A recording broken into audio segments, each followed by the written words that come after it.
तो हेलो भाई लोग, वेलकम बैक टू ब्लॉग। तो आज के वीडियो में आपका स्वागत है। अभी मैं हरिद्वार पे हूँ। जैसे कि मैं अपने दूसरे धाम कंप्लीट करने के लिए बद्रीनाथ गया था।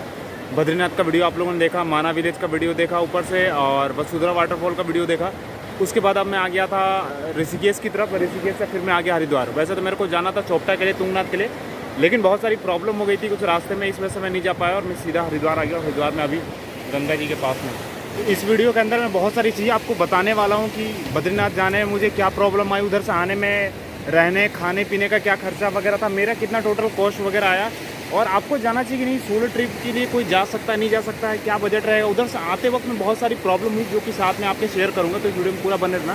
पहले मैं नहाने की थोड़ी जगह देखता हूँ। चलते हैं अब कहीं नहाने की जगह देखते हैं। यहाँ पे कहीं भी बैठते हैं, ये जगह खाली लग रही है, यहाँ पे बैठ के नहाते हैं पहले, उसके बाद थोड़ी बातचीत करेंगे।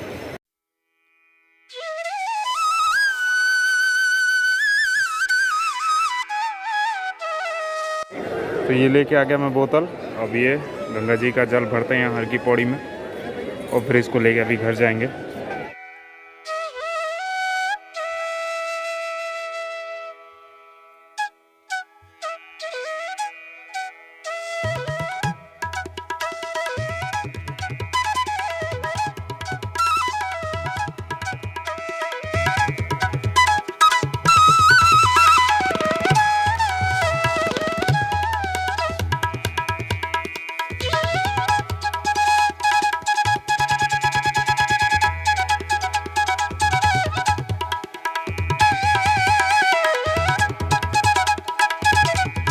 तो अभी मैं नहा के आ गया वहाँ से, और अब थोड़ा सा चलते हैं क्योंकि काफ़ी ज़्यादा लेट हो रहा। बस मिलेगी हमें यहाँ से, नहीं मिलेगी अपने घर की, और उसके बाद रास्ते में जाते जाते ही सारी बातें की जाएगी कि क्या क्या प्रॉब्लम आई, क्या दिक्कत आई, क्या बजट रहा, वहाँ गाड़ी वगैरह का क्या सीन है, जो कि बहुत ज़्यादा परेशानी हुई। लेकिन यात्रा हमारी सफल हुई। यहाँ पे आके यहाँ पे नहाना ज़रूरी था।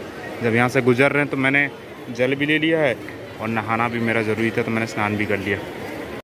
तो फाइनली मैं घर आ गया। और इससे पहले की वीडियो आप लोगों ने देखी कि मैं हरिद्वार में था, और हरिद्वार से फिर यहाँ पे आया, और मैंने वहाँ पे थोड़ी चीज़ें मैंने आपको बताई कि मैं बद्रीनाथ गया था घूमने के लिए। बद्रीनाथ, माना विलेज, वसुधरा वाटरफॉल, इन सभी चीज़ों को घूमने के और सोलो ट्रिप करके, सेकंड सोलो ट्रिप कंप्लीट करके मैं यहाँ पे आ गया हूँ। थोड़ा सा भी इग्नोर करिएगा आसपास के वातावरण को। और वो मैंने बताया आपको कि मुझे आने में थोड़ी बहुत दिक्कत हुई, जाने में सोलो ट्रिप के लिए इजी था। क्या क्या खर्चा हुआ, कितना खर्चा हुआ, क्या चीज़ें कैसी रही, कहाँ पे रूम, कहाँ रुके, और बस वगैरह क्या फेयर लगा, क्या रूम का चार्जेस वगैरह लगा, वो सारी चीज़ें मैं इस वीडियो के अंदर में कवर करके आपको पूरी डिटेल बता देता हूँ, जिससे कि जो भी मेरे भाई सोलो ट्रिप पे जाना चाहते हैं वो इजीली वहाँ पे जा सकते हैं। थोड़ा सा प्रॉब्लम होगी, दिख नहीं रहा है। तो सबसे पहले ये मैं गया था अभी अक्टूबर के महीने में, जो कि बेस्ट मौसम था। आपको ना उतना ज़्यादा ठंडी रहेगी, ना उतना ज़्यादा गर्मी रहेगी, नॉर्मल आप जा सकते हो। थोड़े बहुत बर्फ़ भी आपको पहाड़ के ऊपर देखने को मिल जाएंगे, और जगह जगह पे जैसे कि हमें वसुंधरा वाटरफॉल पे भी थोड़े बहुत आपको बर्फ़ देखने को मिल गए थे। आप इधर फोकस रखिए अपना, उधर पीछे मत रखिए। और सबसे पहले कैसे जाना है दिल्ली से, क्योंकि मेरी जो यात्रा होती है दिल्ली से होती है। आप लोग भी अगर कहीं झारखंड, बिहार, उत्तर प्रदेश कहीं पर भी हो तो आप दिल्ली से आओ। दिल्ली से ही आपको यहाँ से डायरेक्ट बस मिल जाएगी। बस से जाने के लिए और ट्रेन से जाने के लिए दोनों ही रास्ते हैं। सबसे पहले आपको हरिद्वार पहुँचना ही पड़ेगा। मैं यहाँ बस से गया था क्योंकि मुझे रात में बस पकड़ना था। रात में कोई ट्रेन वहाँ थी नहीं जो कि सुबह सुबह मुझे उतार देगी, क्योंकि तो बद्रीनाथ और केदारनाथ के लिए जो आपको बस मिलेगी वो रात में ही मिलेगी, जो कि 2-2:30 बजे, 3 बजे, और लास्ट एक 4-5 बजे के आसपास मिलेगी। तो वहाँ कैसे भी आपको पहुँचना है। तो ट्रेन यहाँ से नहीं थी, इसलिए मैंने बस पकड़ा। बस मुझे 350 रुपये लेकर यहाँ दिल्ली कश्मीरी गेट जो बस अड्डा है, सीधा मुझे ले जाकर उतार देती है वहाँ पर हरिद्वार में, जो कि 1:30 बजे के आसपास में, 1-1:30 बजे के आसपास। पूरी वीडियो आप लोगों ने देखी होगी, मैं डिटेल में शॉर्ट जानकारी आपको देता हूँ। तो जब मुझे वहाँ पे उतारा, उसने 2-2:30 बजे के आसपास मेरी वहाँ पे बस मिल गई थी, जो कि सीधा मुझे बद्रीनाथ ले जाकर पहुँचा दिया। 670 रुपये प्राइस लिया उसने, सीधा मुझे बद्रीनाथ उतार दिया। मैंने 2-2:30 बजे वहाँ पे हम लोगों ने बस पकड़ा था हरिद्वार से, और 1-1:30 बजे, 2 बजे के आसपास में हमें बद्रीनाथ पहुंचा दिया। रास्ते काफ़ी ज़्यादा खतरनाक है, डरावने हैं, क्योंकि कहीं कहीं पर ऐसे रास्ते भी कि जहाँ पे टायर के पास में ही आपको लैंडस्लाइड होती हुई दिखेगी और एकदम नीचे खाई दिखेगी। तो इस तरीके से थोड़ा बहुत डरावना रास्ता हो सकता है, लेकिन इन्जॉयमेंट भी होगी। जो लोकेशन है, वो नज़ारे हैं, काफ़ी अच्छे देखने को मिलेंगे।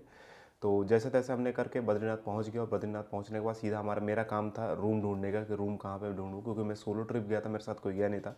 फिर भी लेकिन एक अंकल थे, इसको भी ले जाना था लेकिन ले नहीं जा पाए, क्योंकि थोड़ा सा बजट की प्रॉब्लम हो रही थी। मेरे को पता नहीं था कि क्या खर्चा होता है, क्या नहीं होता है, इसलिए मैंने बोला कि पहले मैं घूम के आता हूँ, उसके बाद इसको नेक्स्ट ईयर लेके जाऊँगा।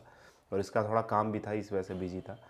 तो वहाँ पे मेरे साथ एक अंकल बस में थे, उन्होंने बोला कि चलो मैं तुम्हें दिखाता हूँ। वहाँ पे पर बेड के ऊपर में डॉर्मेट्री बेड जैसा होता है उस तरीके से मिल जाएगा। GMVN का था।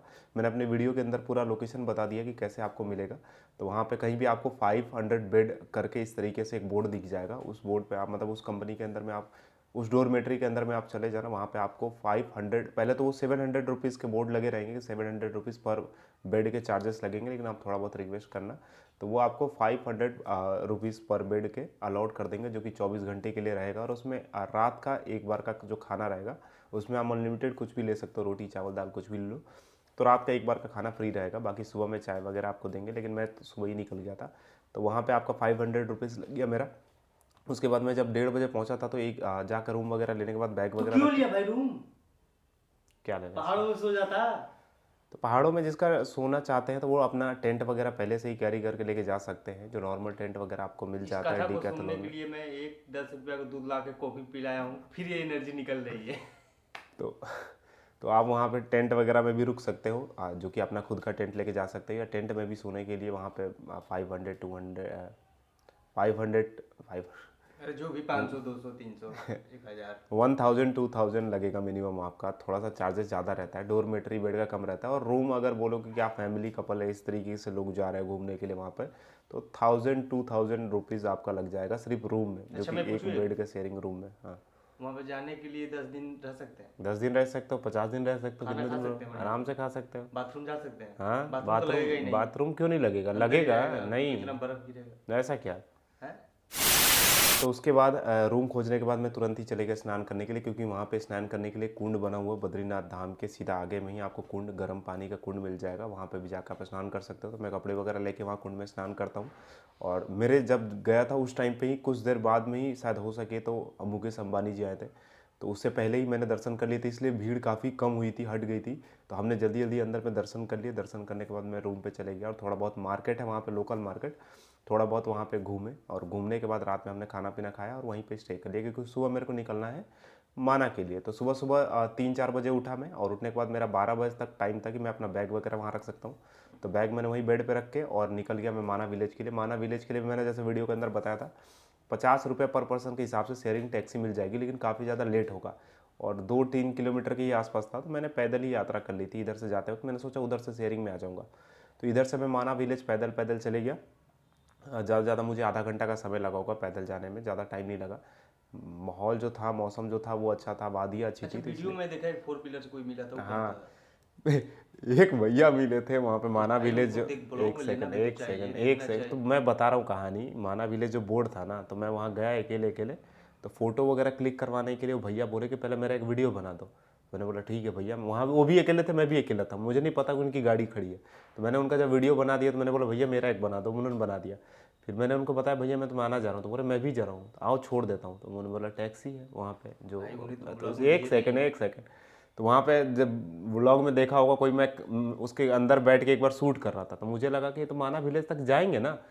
मतलब यहाँ से कम हम 100 मीटर की दूरी पे गए तो उनकी गाड़ी को मतलब वहाँ पे लोगों ने रोक दिया। एक लोग थे, अच्छा, एक आदमी था, उन्होंने रोक के बोला कि भैया यहाँ का 100 रुपीज़ चार्ज लगेगा पार्किंग का। तो झगड़ा कर दिया? झगड़ा नहीं किया, वो बोले कि मैं आगे जाऊँगा ही नहीं, पार्किंग का 100 रुपये दूंगा नहीं। अब भैया बोले कि ठीक है प्रद्युमन जी आप जाओ, मैं यहाँ से वापस जा रहा हूँ। और मैंने बोला कि कोई बात नहीं, आपकी मर्जी। और वो आए थे अपने कुछ फैमिली वगैरह को लेके, जिनको छोड़ के वहाँ पे वो अकेले बस ऐसे ही टहलने घूमने के लिए आए थे। तो बस मैंने ब्लॉग शुरू किया था, तब तक वो भैया वापस निकल गया, मैं वहाँ से पैदल चले गया। तो इसलिए उनको वीडियो में ज़्यादा ले नहीं पाया, और वहाँ से फिर बकवास करने की वजह से वीडियो लंबा बन रहा है। कोई ना कट। तो फिर वहाँ से मैं आगे निकल गया माना विलेज जाने का कोई चार्ज वगैरह था नहीं, तो मैं फ्री में वहाँ पहुँच गया। फ्री में पहुंचने के बाद माना विलेज सबसे पहले वेद व्यास जी की गुफा, गणेश गुफा, इस तरीके से घूमे हुए, भीम पुल देखा, सरस्वती नदी देखा। और उसके बाद वहीं से स्वर्ग के रास्ते की तरफ चले गया, जहाँ से वसुंधरा वाटरफॉल का रास्ता जाता है। तो वसुंधरा वाटरफॉल के लिए मैं वहाँ से निकल गया, और कम से कम 3 घंटे में मैं वसुंधरा वाटरफॉल की चढ़ाई, जो कि कठिन चढ़ाई थी, वो भी आप वीडियो में देख सकते हो, वहाँ पे मैं चढ़ा। और वहाँ से फिर 2 घंटे के आसपास, 1-1.5 घंटे में मैं वहाँ से वापस भी आ गया। वो भी सोलो ट्रिप थी मेरी, सुबह सुबह अकेले, कोई नहीं था उस समय। मैं गया था 6-7 बजे के आसपास पे, और वहाँ से मैं ऊपर 10-11 बजे वापस आ गया। अब मेन यहाँ से जो स्टोरी होती है, स्टार्ट होती है, जो प्रॉब्लम्स होती है वहाँ से बद्रीनाथ से वापस आने की, वो सारी प्रॉब्लम यहीं से स्टार्ट होती है। जब मैं 10 बजे वहाँ से पहुँचा और 11 बजे के आसपास मैं वहाँ से टैक्सी करके, जो 20-30 रुपये 50 रुपये लेती है, वहाँ से माना से टैक्सी करके मैं बद्रीनाथ जल्दी जल्दी आया कि मुझे बस पकड़ना है। जैसे तैसे करके मैंने बैग लिया, बैग लेके मैं बस स्टैंड पहुँचता हूँ तो बस स्टैंड में ही सारा खेल हो चुका था। जितने भी यात्री थे सारे बाहर बैठे थे, क्योंकि होता क्या है कि वहाँ से बद्रीनाथ से जो बस खुलती है वो सारी सुबह सुबह 4, 5, 6, 7 बजे के बाद जल्दी आपको बस मिलेगा नहीं। क्यों? क्योंकि बद्रीनाथ से 7 बजे और ऊपर से लेट 10-11 बजे जब अगर खोलेंगे तो ऋषिकेश आते आते, हरिद्वार आते आते उनको रात हो जाएगा और रात में वहाँ पे पहाड़ों पे बस चलती नहीं है। ये सबसे ज़्यादा प्रॉब्लम थी। अब मैं 10-11 बजे जब पहुँचता हूँ तो वहाँ पे मुझे बस मिलती नहीं है, बस नहीं मिल रही है, काफ़ी लोग बाहर बैठे हैं।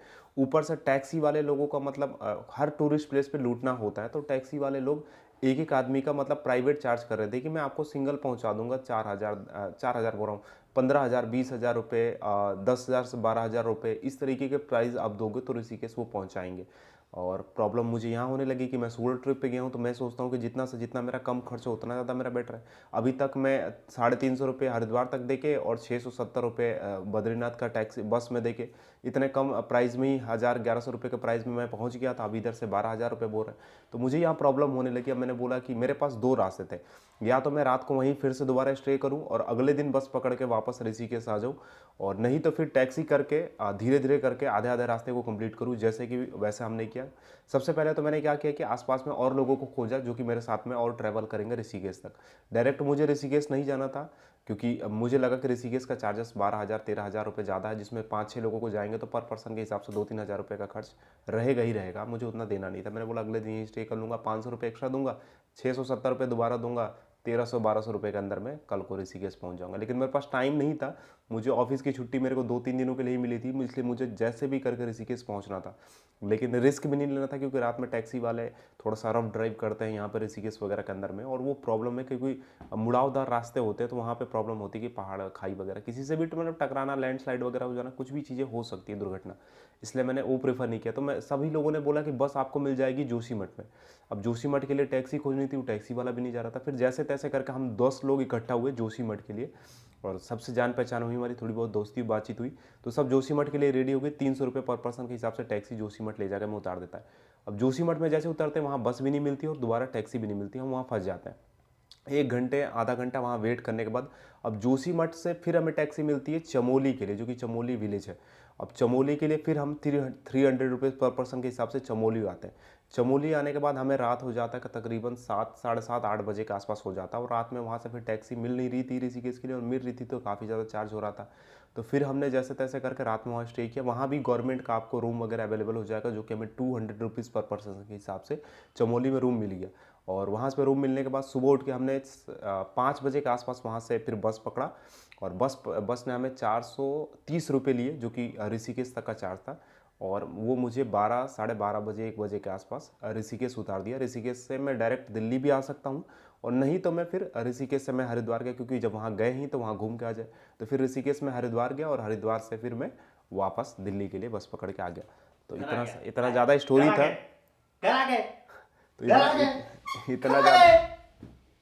तो इतना ज़्यादा स्टोरी था इन सारी चीज़ों को लेके। तो आप सोलो ट्रिप करना चाहिए। इतना ज़्यादा मैंने कॉम्प्लिकेटेड इसलिए बताया आपको, क्योंकि उधर से आने में आपको प्रॉब्लम हो सकती थी। ये दोनों रास्ते आप चूज़ कर सकते हैं, या तो जोशीमठ में स्टे करो, चमोली स्टे करो, वहाँ सुबह से आप बस पकड़ो, और नहीं तो फिर आप एक काम करो, वहाँ पे शेयरिंग टैक्सी अगर आपको कम बजट में मिल जाती सीधा ऋषिकेश के लिए 10-11 बजे, तो वो कर लो। नहीं तो आप एक दिन, मेरे हिसाब से, मेरा मानना, अब मेरे पास टाइम नहीं था इसलिए मैंने ऐसा किया, आपके पास अगर टाइम है तो आप एक दिन स्टे कर लो। स्टे करने के बाद जो सुबह वहाँ पे बस मिलेगी वो पकड़ के वापस आ जाओ ऋषिकेश, और ऋषिकेश से फिर दिल्ली आ जाओ। रात में आप ट्रैवल मत करना, क्योंकि काफ़ी ज़्यादा खतरनाक रास्ते में इतने सारे एक्सीडेंट हमें देखने को मिले, तो रात में प्लीज़ ट्रैवल मत करना। बाकी जो हमें चार्जेस वगैरह में, जो टोटल मेरा खर्चा जो आ गया पर पर्सन अकेले सिंगल सोलो ट्रिप का, जितना मैं बचा के चल रहा था, 3,000 रुपये मेरा पर पर्सन का जो है खर्चा आ गया एक आदमी का। बद्रीनाथ और माना विलेज और वसुंधरा वाटरफॉल तीनों घूम कर, और मैं 2 से 3 दिनों के अंदर में वापस घर आ गया था। 3,000, और जो खाने पीने के चार्जेस है मैं नहीं जोड़ रहा हूँ, क्योंकि रास्ते के थोड़े बहुत खाने पीने के चार्जेस वो आपके 100-200 रुपये होते हैं। प्रसाद वगैरह खरीदना वो आपके ऊपर डिपेंड करता है। तो 3,000 और 3100 के आसपास मेरा पर पर्सन खर्चा आ गया। अगले बार अब इसको भी घुमाना पड़ेगा, नहीं तो ये पागलों की तरह हरकत कर रहा है। इसको केदारनाथ में रूम में हूँ तो कहाँ जाऊँ, वीडियो बनाओ, तुम्हें जो करना है करो, बट मैं तो रहूँगा, साथ ही में रहूँगा। या तो इसको केदारनाथ लेके जाएंगे, नहीं तो बद्रीनाथ लेके जाएंगे। केदारनाथ तो नहीं चढ़ पाएगा, क्योंकि इसकी हालत थोड़ी सी खराब हो जाएगी। ऐसा कुछ नहीं, क्योंकि रील में देख देख के पागल हुए हैं लोग। और मेरे को तुंगनाथ जाना था। तुंगनाथ के लिए भी मैं प्रॉब्लम इसलिए ये हो रही थी कि तुंगनाथ जाने के लिए शेयरिंग टैक्सी करनी पड़ रही है, तो मेरे साथ कोई जाने वाला रेडी नहीं था। और शेयरिंग टैक्सी सिर्फ सिंगल लोगों को लेकर जाएगी 2500 रुपये में, और 10 लोगों रखो फिर भी 2500, सिंगल रखो फिर भी 2500। लेकिन वहाँ मेरे साथ कोई जाने को रेडी नहीं था, इसलिए मैं वापस आ गया। नेक्स्ट टाइम अब ट्रिप मारेंगे जो कि हाईएस्ट शिवा टेम्पल है तुंगनाथ, वहाँ जाएंगे और चंद्रशिला पीक जाएंगे। किसी अकेले जाएंगे, सोलो ट्रिप पे मजा आएगा। Oh my God. फिर ऊपर से अभी मैं अब इसलिए वीडियोस जल्दी में नहीं होता हूँ कि भगवान जब बुलाएंगे मैं जाऊँगा। फिर ये क्या करना है कि मेरा थोड़ा सिचुएशन खराब है, मैं नहीं जाना चाहता हूँ। नहीं जाना चाहता हूँ। क्यों? नहीं मतलब मेरा दिल से वो नहीं आवाज़ आ रही है कि भाई तुम जाओ। दिल से आवाज़ की बात नहीं, देखो हिम्मत होता है जाने का, एक होता है ना ऐसा कि कुछ नहीं है। ट्रैक कर पाता है। मेरे को अंदर से भरोसा था, क्योंकि मेरे कई दोस्तों ने, मैंने वीडियो के अंदर बताया था कि मना कर दिया था कि चलो बाद में जाएंगे बाद में जाएंगे। और कई दोस्तों को बहुत सारी प्रॉब्लम हो जाती है बस में जाने से, कुछ दिक्कत आ जाती है, जो कि समझ रहा होगा ये वीडियो देख के। तो इसलिए मैंने बोला कि सिंगल जाएंगे सोलो ट्रिप इन्जॉय करना। मतलब अभी तक मैं जितनी जगह पे घुमा हूँ, वैष्णो देवी भी गया, वो भी सोलो ट्रिप पे गया था, केदारनाथ गया था एक दोस्त के साथ में, 2-3 जगह पे मैं गया। लेकिन सुन लो मेरी, सुन लो, सबसे वायरल रील हुआ है तुम्हारा। क्या वायरल है? इस टाइम बद्रीनाथ वाला। ठीक है, वो तो अलग बात है, 12,000 व्यू गया भाई, मेरा दिल। कोई बात नहीं, वो अलग बात है। लेकिन सोलो ट्रिप अगर कोई आदमी जाना चाहता है कि थोड़ा सा माइंड पीस के लिए, बहुत ज़्यादा कॉम्प्लिकेटेड हो गई लाइफ, थोड़ा सा शांति चाहता है, तो बद्रीनाथ जा सकता है। बहुत ईजी है जाना, कम खर्च में जाएगा। सोलो ट्रिप पे रहना खाना पीना सारी चीज़ें ईजिली हो जाएगी केदारनाथ के बजाय, क्योंकि केदारनाथ में थोड़ा रास्ते में प्रॉब्लम होती है, कठिन चढ़ाई है। लेकिन यहाँ पे इजी है, आपको बस जहाँ उतारेगा वहीं से मंदिर है। तो आप माता पिता के साथ जाना चाहते हो, दोस्तों के साथ जाना चाहते हो, सिंगल जाना चाहते हो, फैमिली के साथ जाना चाहते हो, चले जाओ, बस घूम के आ जाओ ईजिली। 2 से 3 दिन 4 दिन ज़्यादा से ज़्यादा घूमो, उसके बाद वापस आ जाओ। तो ये वीडियो के अंदर इन्फॉर्मेशन देनी थी। 3031 रुपये खर्चा हो जाएगा सोलो ट्रिप का। थोड़ा बहुत और खर्चा, मतलब 3500 से 4000 रुपये के ऊपर होगा नहीं आपका खर्चा, फिर कितना भी बचा के चलो। तो चलो इस वीडियो को एंड करते हैं। अगर आपको घूमने जाना है तो जाओ, और बोलो जय बद्री विशाल, जय महाकाल।